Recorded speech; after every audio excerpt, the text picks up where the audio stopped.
talk about Louisiana and you talk about our heritage and our food, things that we enjoy doing, and food comes in really as one of the absolute top things that people of Louisiana and people of New Orleans really enjoy doing. We feel that food is our most exciting, most important part of our social life. It's very hard to get any kind of social occasion happening in Louisiana or in New Orleans without food being there. When you talk about Creole food, you of course talk about New Orleans, and New Orleans Creole food is a melange, or it's a mixture of many things that has happened in our past history. It's very much like our architecture. You ride down the streets of New Orleans and you see anything. You see everything. You see grand houses. You see small, very beautiful, what we call shotgun houses, but the design on them is very much a part of it. It's very important. As each ethnic group of people or each country was in possession of New Orleans, they left something of themselves. They left their people here, and most of all, they left many of their traditions, and their traditions with food. The Spaniards were here, the French were here, the Indians lived here, the West Indies, the Negro came to Louisiana and to New Orleans specifically, and became very important in the kitchen. Each family that they worked for over an evolution of years gave them some flavor of what they wanted their personal food to taste like. And as these people, basically they were black women, taught their children how to cook, taught their daughters how to become cooks, taught their sons how to become cooks, then the evolution of what we call Creole in New Orleans started to happen. My name is Mary Louise Thomas, and I was brought up on Bayou Lafourche by preparing a lot of food for different people. Even here and in my home, different people would come around and ask me to prepare different types of food that I was used to preparing in the country. So I just thought, well, maybe instead of just doing it at home, why not just go into a restaurant? So this is how it came about, me starting preparing food in a restaurant. And I will not use a can or a frozen vegetable unless I cannot find a fresh vegetable to my liking. I usually go to the French market and walk around and pick out my own fresh vegetables, my own fresh fish.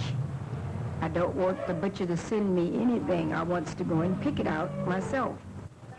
Even my kitchen in my restaurant is sort of like my kitchen at home. And when people come in, they really say, oh, this is not a restaurant. It feels like at home instead of a restaurant. And this is what I want them to feel like, you know, that they are not going out to a big fancy restaurant. They are just coming to sit to a home-cooked meal. On the bayou, they had a lot of garlic and a lot of green onions, and this is important because this is all we used. We didn't have all of the spices and all of the herbs and things that they put in your gumbo. So we have to use whatever we grew in the garden. So this is the things that we use. This is fresh, some more fresh sausage. I don't think I have enough of that we will put in here. This is the only fat that I'm using. If you notice, I didn't put any roux in this gumbo.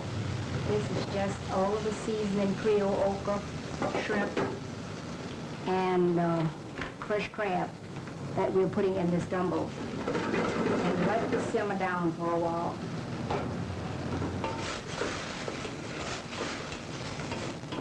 Then we go back to the oven, and we have dry okra. The purpose of putting my okra in the oven is to use this okra. And we put it in the pot. It's all dried out. And we put it in the pot, and we sort of saute this down for a while. Just about finished with Mary's gumbo. And this is the way it was taught me. This is what it looks like when it's all prepared. This is Mary's gumbo. I was born and raised in the Treme area. There was a great diversity of cultures, and as a result, everybody traded food and, swapped food over the back fence. And as a result, my mother got ideas from the neighbors and vice versa. So everybody in New Orleans was exposed to food because there was so much emphasis on it in every home. How much shrimp you need? I got it, go. I had a natural background living in New Orleans for cooking. I feel now that I am proficient enough to classify with the best Creole cooks in the city of New Orleans. We like to think in terms of our cooking being a labor of love, because we try to put that little extra special touch in it that would make it a little bit better than everybody else's. Now this is Eddie's famous bread pudding. In many instances, it has been called lavish. I can't take the credit for this. My wife does this. But she has contributed quite a bit also to the establishment and the operation and the success of Eddie's restaurant.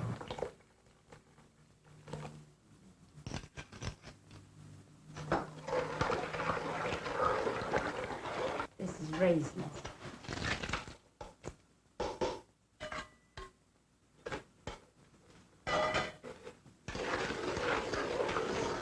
I'm putting the last of the bread in the bread pudding. And we serve this with a whiskey sauce.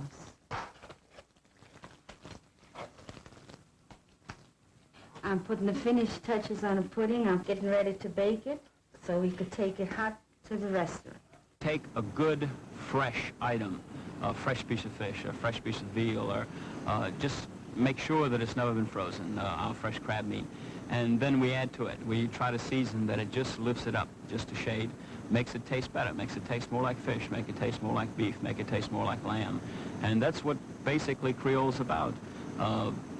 We feel that it's a necessity to enjoy yourself when you come to eat. You should not come and say, well, I've just eaten. I've sat down and I've had dinner and I'm full. You should be excited about it. You should be, this is one of the best meals I've ever had. And that's what Creole's about. I'm Mrs. Duplantier, and I'm cooking up jambalaya. I'm supposed to be a good cook. I think my grandchildren think I am, because that's always their treat when they come to our house. So I'm going to saute the onions. Make up this fire a little bit higher. This is the sweet peppers I'm putting in on top of the onions.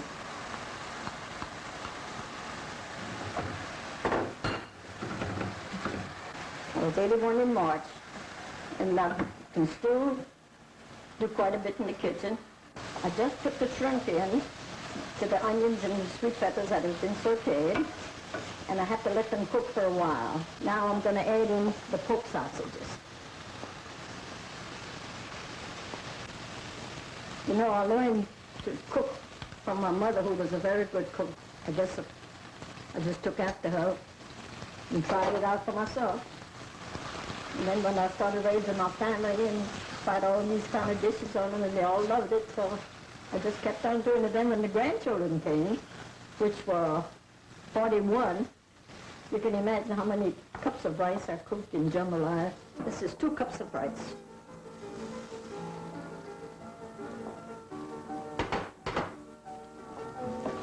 And let this fry into this gravy. And put all the onions and the shrimp and sausage. This is a 1.5 cups of water.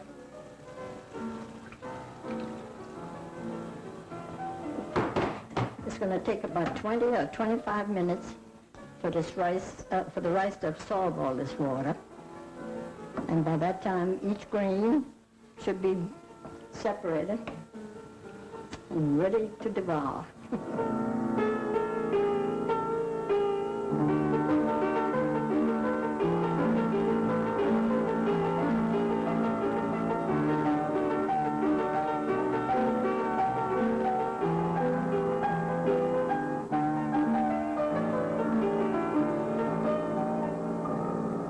In 1909, I took my last piano lesson. I was 12 years old then. And from then, I went on to playing ragtimes. So this is my jambalaya. I hope it's good. I know somebody that'll enjoy it. My name is Maxine Kimbrough. I grew up here in New Orleans, in this house. And one of my earliest memories is being in the kitchen and having some very fine black ladies cooking for us. And I think I missed a real opportunity in growing up in not learning more from them. Now that I'm grown and have a family, I'm trying to learn on my own some of the things that they did. Okay, Joe, this looks like a really nice golden brown now, so you better hand me the seasoning. I think it's very important for me and for my family to continue to cook some of these same dishes. Not only are they good, but I think it's a tradition and a custom that needs to be handed down from generation to generation. The recipe that I cooked this evening was a shrimp étouffée, which is really styled on a crawfish étouffée. And we use this when crawfish aren't in season. The shrimp étouffée is based on a roux, a butter and flour roux. It's a little bit more butter or oil than there is flour. And we brown it to a kind of peanut butter color, and then add the seasonings, the onions and the peppers and the parsley and garlic. We let those seasonings wilt on the fire. Then we add some more seasonings, some lemon juice and parsley. And finally we add the shrimp and a little water. We let that cook just until the shrimp are done. And then we serve it over some hot steamed or boiled rice. And this evening I cooked some steamed okra. We like it steamed with just barely cooked till tender with a little butter, salt, and pepper. It's one of the ways we like it cooked. There are many other ways. I hope that my children, although they do not always like what I cook right now, that someday that they will develop a taste for it and will learn how to cook this and pass it on to their own children. Well, just wait a few more minutes. They decided that they were going to tomorrow. There wouldn't be any problem about it.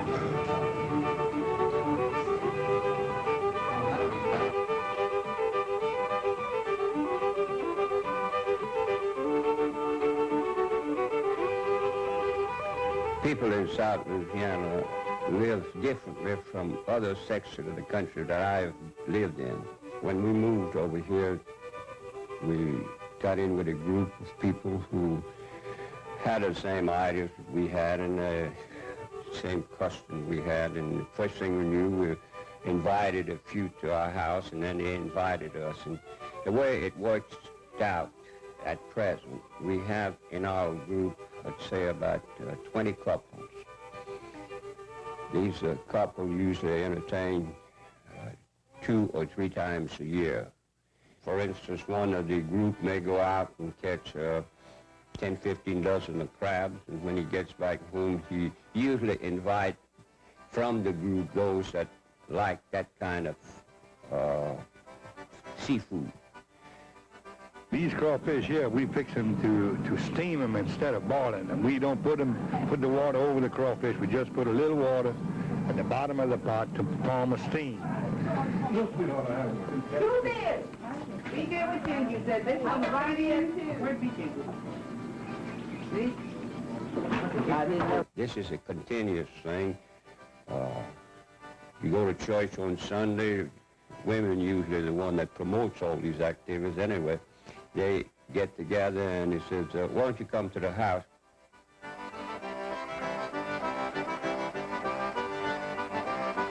Tu prends ton écrevisse et puis tu la presses ici, là, puis tu la tournes comme ça, il y a casserole, là, tu restes dans ta main, le plus, comme si, quand tu presses droite là, le petit brin, ça te fait le donner.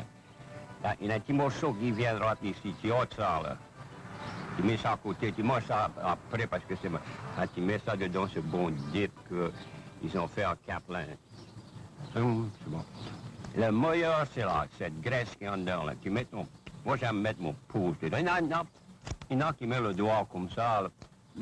Tu laisses et tu mets la graisse et tu mets juste ton petit doigt. Comment tu écrévisses, tu peux manger? Si longtemps que tu n'es pas là, tu peux manger. Tu t'es jamais plein avec ça. Tu manges, comme ça. Tu plus ça comme ça, tu presses ici, là. Tu ôtes ça comme ça. Tu mets ça dans le dip. goûte ça, là. Tu vois comme c'est bon. Ah, ça c'est bon, ouais. Ça c'est là. Ah, un petit brin de graisse ici, là. C'est jaune, là, c'est bon. Ils sont gras. Eh, dis-donc, il va dire une chose. Moi, j'aime ça. Tu sais que ça, c'est bon. Des fois, un morceau qui est dans tes dents, mais ça ne fait pas rien. Let me explain to you some about Cajun.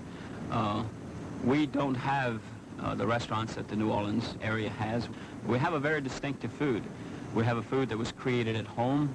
We have a food that was done for many years and has a tremendous amount of tradition.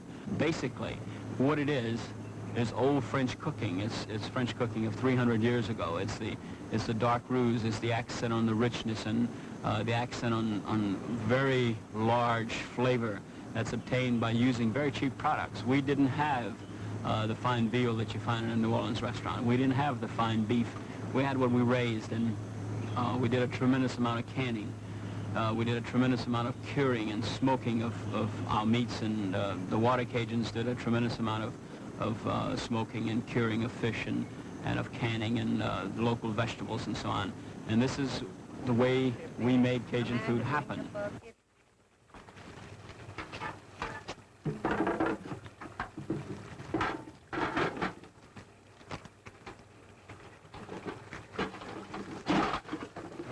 Living here on this oil company canal has been a great joy to me because all we have to do is lower our crab traps into this abundant water of seafood, and we never know what we have, the surprises we get. We may come up with a basket full of catfish or crab.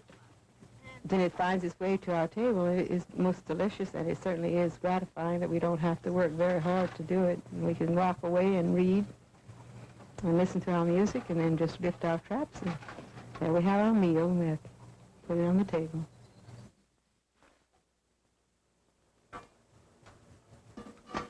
This is a tale about three old maids. One of them finally got engaged. And as a trousseau, she made herself 3 nightgowns. And the other old maids want to know why did she have 3 caps to go with the nightcaps to go with the nightgowns. She said, well, if they're anything, if my future husband's anything like the roosters, I'll need it. Yeah, but really. I'm cutting some onion top because we're cooking a supper here tonight. This is a camp that we've been having for a long time, and we're cooking whole pig here tonight, and we're waiting for the John Bro, the congressman. We do that very often over here. We have some very important people that comes over here. The senator, the congressman, the governor come here many times. This is some tripe. The tripe is the stomach of a cow. And you have to boil that for 2 or 3 hours, and then you make like a salad with it. You put onion and vinegar, and you serve it like a salad. And by the way, there's a lady that asked me the recipe of the ponce. We call it in French ponce, but it's a tripe. She wanted the recipe, so I told her the only recipe I had is you have to boil the shit out of it. How you doing? How you doing? How you doing? How you doing? How you doing? What's the food? Ed. Hey. Cook. That. You're 2-2. If Otto ever stops having his suppers, we're going to have a rice surplus in this country like you've never seen before. So thank God he has these suppers every so often and invites his friends and my friends and all of us and gives us a chance to get together. Otto mentioned that, of course, I am running, and I run every 2 years. This year I'm running again. I know you have been there when I've needed you. I want you to know that I'll be there when you need me in Washington. I think we've worked well together. We have the same interests. We're together. The only thing I can say is thank you. Allons manger, huh? Okay.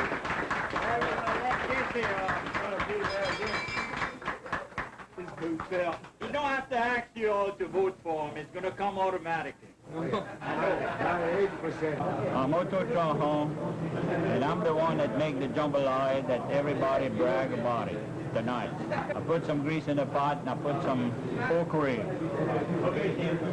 And I fried those pork ribs until they were brown, and I took off the grease and I put some onions and celery and pepper, bell pepper, and the seasoning. I've been coming to Trahan supper for years. Being a druggist, I'm a connoisseur of good food, so I've always come back for more.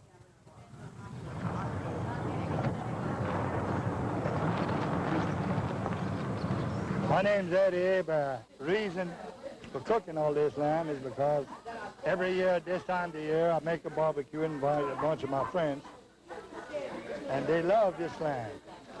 It's special to them. I raise them myself, so I can afford to have them. And before I slaughter, I pass them on about 15 days to a month on corn. I corn fed them. Then I slaughter. Cut it up, marinate it the day before, and then I barbecue.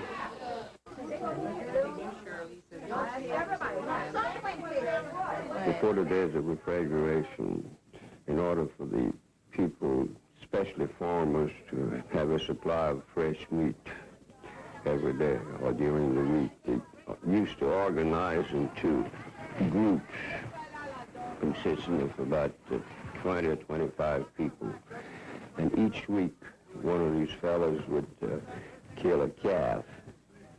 Some of the members of the group would go help that fella.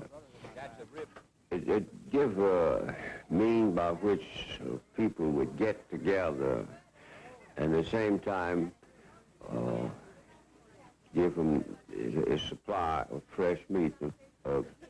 We call it boucherie d'habitants in those days. Well, look, you want some cucumbers? That's one they ought to do there. If you get them and you come back here, which meat is that's it. That's Ruby's plate. Ça me fait penser à un ami, et je ne vais pas vous dire qui c'est, il est, je vais qu'il devinait, mais il disait tout le temps, mon cher ami. Oh, cousin Doug. Hé, mon cher ami, vote pour moi, va te donner un autre barbecue comme ça dimanche qui vient. Je fais ça pour les pauvres. Et puis il est un monteur. Je fais ça pour les pauvres. Eddie, what you do for your cousin Eddie? Do you know that it would be nice for us to have all of it to have Maddie before she leaves? Oh, we have to do that. Yeah, we can't. If he takes all of that, everybody will be at his house tomorrow to eat. Yeah. Good job, good job. There's nothing wrong with what's in there.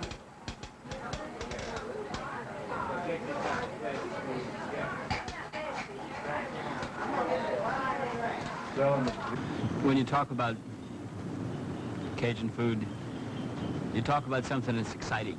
We never really leave anything natural as the contradiction to where, for instance, French food has evolved. You know, they want a very natural thing to be there. They want the essence, the taste of the natural taste of lamb, the natural taste of beef. We don't feel that way. We feel that it should be exciting. In order to be exciting, you have to be creative. You have to add more to it. You have to take it a step beyond being natural. Well, my name's Yale Manoy. Tonight, the weather's going to cook some debris, cook some food, and we're going to have a little, what you call a little soiree, a little get-together. We're going to eat, we're going to play music, we're going to have fun. That's very much part of our tradition. Cooking, eating, and playing our music. And having fun.